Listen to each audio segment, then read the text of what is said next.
우리는 세상의 시련 앞에서 이해할 수 없을 때가 많습니다. 이해한다는 것, 바로 우리의 이성으로 납득한다는 것인데요. 이성적으로 납득이 안 되는 시련이 많다는 것이죠. 특히나 기독교인 무엇보다 신앙 좋은 사람들이 겪는 어려움이나 또 우리 자신이 열심히 신앙생활을 하다가 맞닥뜨리는 어려움 앞에서는 고개가 갸우뚱해질 때도 많습니다. 적어도 남들보다 많은 복을 바라지는 않아도 기독교적으로 착하게 살았는데, 착하게 살다 보면 저주가 피해갈 것이라고 여겼는데 황당한 곤욕을 겪거나 또는 감당하기 어려운 고통을 겪어야 할 때는 더욱 그렇습니다. 물론 예수님은 죄 없이 십자가에 달리셨고 선지자는 물론 사도들도 인간적인 눈으로만 보면 고생만 하다 억울한 죽임을 당했습니다. 사도 바울은 살 소망까지 끊어지고 사형 선고를 받은 줄 알았다고까지 고백을 했죠.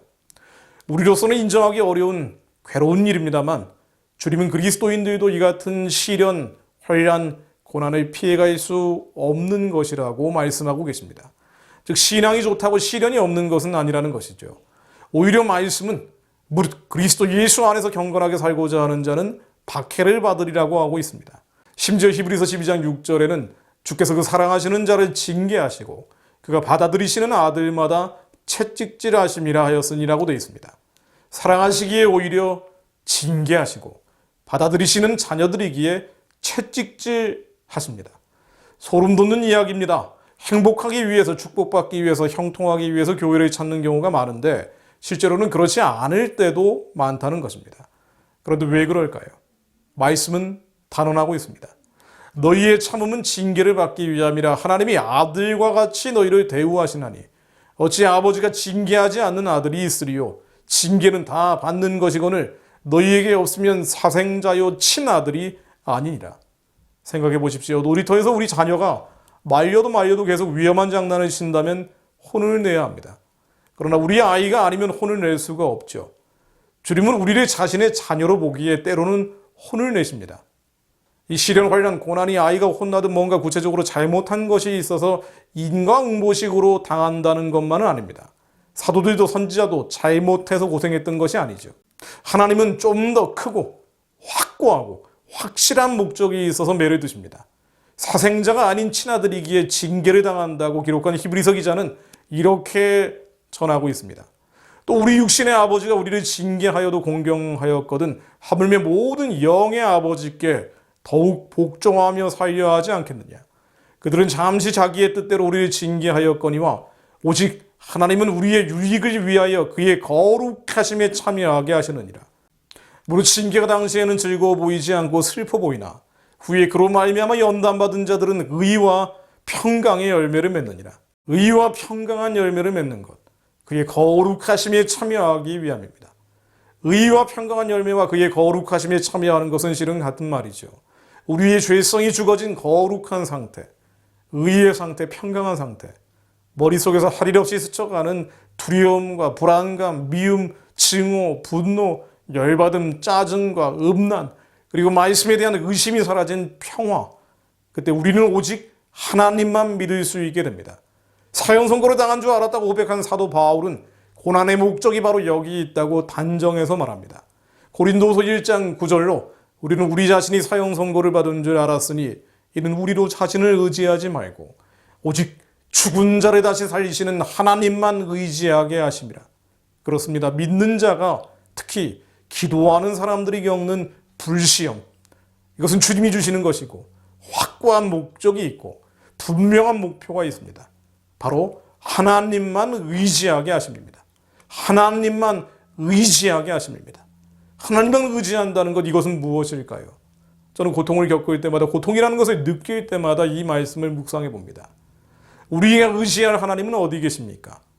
이 원초적 질문에 대한 명쾌한 해답이 여기 있습니다. 요한복음 1장 1절로 태초에 말씀이 계시니라. 이 말씀이 하나님과 함께 계셨으니 이 말씀은 곧 하나님이시니라. 이 말씀이 곧 하나님이십니다. 성경 속에 말씀이 곧 하나님이십니다. 인간은 영혼과 육체로 되어 있는 존재입니다. 육체는 음식을 먹어야 살지만 영혼은 하나님의 말씀이 아니면 살 수 없습니다. 말씀이 기가에 된 영혼은 살고 싶어서 본능적으로 살고 싶기 때문에 수많은 인본주의 모조품을 만들어 왔습니다. 그러나 그 안에 영혼은 언제나 굶주려 있죠. 목말라 있습니다. 그러므로 예수님은 말씀하십니다. 사람이 떡으로만 살 것이 아니요 하나님의 입으로부터 나오는 모든 말씀으로 살 것이라고 말합니다. 하나님의 말씀으로 삽니다. 인간은 떡으로만 살 수 없습니다. 하나님의 입으로부터 나오는 말씀으로 살 수 있습니다. 하나님의 입에서 나오는 말씀만이 우리의 영혼을, 좀 더 정확히 말하면 우리의 영을 살려냅니다. 다른 것으로는 부와 번영, 백사장이 깔려있는 화려한 리조트에서 감미로운 음악을 들으면서 좋아하는 사람들과 걱정 없이 릴렉스한다고 우리의 영이 살 수 없습니다. 인간은 떡으로만 살 수 없는 존재입니다. 그런 떼부자들, 권력자들 마음속에도 걱정, 근심, 불안, 수치, 두려움이 있습니다. 행복해 보여도 예수가 없다면 진정한 행복은 없습니다. 우리의 영은 오직 하나님의 말씀만으로 살 수 있기 때문입니다. 하나님의 말씀만으로 우리의 영은 살 수 있습니다. 그런데 하나님을 두려워하는 친자녀들도 이 말씀을, 이 율법을, 이 언약을, 이 약속을 완전하게 믿지 못할 때가 많죠.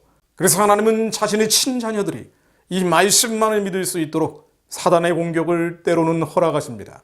때로는 더럽고 추하고 악한 영들이 추잡하고 비열하고 악랄하게 자신의 친자녀들을 짓밟도록 놔두신다는 것입니다. 그때 주님께서는 물어보십니다. 너는 나를 믿느냐? 너는 이런 상황에서도 나를 믿느냐? 주님을 믿으십니까? 여호와는 나의 반석이시요 나의 요새이시요 나를 건지시는 자시요 나의 하나님이시요 나의 피할 바위시요 나의 방패시요 나의 구원의 뿌리시요 나의 산성이시로다. 이 말씀을 믿으십니까? 주님은 또한 말씀하십니다. 너희가 기도할 때 무엇이든지 믿고 구하는 것은 다 받으리라 하시나니, 너희가 기도할 때 무엇이든지 믿고 구하는 것은 다 받으리라 하시니라. 하나님, 저희가 주님의 말씀을 믿습니다. 여호와는 나의 산성이시요 나의 하나님은 나의 피할 반석이심을 믿습니다. 의인을 핍박하는 악인들의 죄악을 그들에게 돌리실 것을 믿습니다. 그들의 악으로 인하여 그들을 끊으실 것을 믿습니다. 의인의 구원은 오직 여호와께 있음을 믿습니다. 주님이 환난 때 저희의 산성이심을 믿습니다. 모든 시련과 환난과 고난과 핍박과 어려움과 고통 앞에서 주님은 우리의 산성이 되심을 믿습니다. 우리는 아직도 타락한 겉사람, 부패한 자, 이 가짜 내가 있습니다. 그래서 끝없이 주님의 말씀을 의심하죠. 그래서 베드로처럼 물속에 빠지곤 합니다. 그러므로 그러기에 우리는 끊임없이 하나님 자체인 말씀을 읊조릴 수밖에 없습니다. 주의 입의 모든 규례를 나의 입술로 선포하지 않을 수 없습니다. 그렇지 않는다면 또다시 의심이 들어서 이 머릿속의 죄악들이 또다시 의심이 돼서 물속에 빠지기 때문입니다. 스트레스를 많이 받으면요, 기도도 잘 안 됩니다. 그런데 기도보다 더 중요한 것은 하나님을 믿는 것, 성경의 말씀을 믿는 것입니다. 그런데 사탄의 공격이 너무 거세지면 하나님의 말씀들이 잘 안 믿어지죠. 걱정과 근심과 염려와 두려움 때문입니다. 그것이 타락하고 부패한 인간의 맨 얼굴이죠. 그러므로 주님의 말씀을 하루 종일, 종일 종야로 중얼중얼거리며 화가하지 않을 수 없습니다. 믿음은 들음에서 나오고 가장 강력한 들음은 우리의 입술로 말씀을 읊조릴 때이기 때문입니다. 짜증이 나도 말씀을 중얼거리고, 화나도 말씀을 중얼거리고, 두려움이 일어도 말씀을 중얼거리고, 겁이 나도 말씀을 중얼거리고, 억울해도 너무 억울해서 못 견딜 때, 기도조차 되지 않을 때, 그때 말씀을 중얼거리고, 여호와는 나의 산성이시요 피난처이심을 중얼거리며, 기뻐도 말씀을 중얼거리고 즐거워도 말씀을 중얼거립니다. 그렇게 살았던 사람이 바로 다윗입니다. 그래서 복 있는 사람은 악인들의 꾀를 따르지 않습니다. 죄인들의 길에 서지 않습니다. 오만한 자들의 자리에 서지 않습니다. 오직 여호와의 율법을 즐거워합니다. 오직 여호와의 율법을 즐거워합니다. 의무적으로 한 번에 몰아쳐 성경 읽는 것이 아니고요. 여호와의 율법을 즐거워합니다. 그의 율법을 주야로 묵상합니다. 나 지금 밤이건 주님의 율법을 묵상합니다. 그러다 보면 어느 순간 성경의 66권 말씀들이 믿어지기 시작합니다. 기도할 때도 여호와가 나의 산성이시라는 믿음이 쾅 하고 마음속 깊이 들어옵니다. 그때 봄눈 녹듯 어둠의 공격은 기적처럼 사라져버립니다. 저도 그렇게 13억 넘는 수많은 소송을 이겨내왔고 수 없는 음해와 비방을 견뎌왔습니다. 하나님, 여호와는 나의 산성이시요 나의 하나님은 나의 피할 반석이심을 믿습니다. 의인이 핍박하는 악인들의 죄악을 그들에게 돌리시며 그들의 악으로 인하여 그들을 끊으실 것을 믿습니다. 하나님, 목적이 있는 시험 앞에 하나님의 믿음으로 오직 믿음으로 승리하는 믿음의 세대가 일어나게 하옵소서. 저희로 말씀으로 기도하며 믿음으로 승리하게 하옵소서. 내가 진실로 너희에게 이르노니 누구든지 이 산더러 들려 바다에 던지우라 하며 그 말하는 것이 이룰 줄 믿고 마음에 의심치 아니하면 그대로 되리라.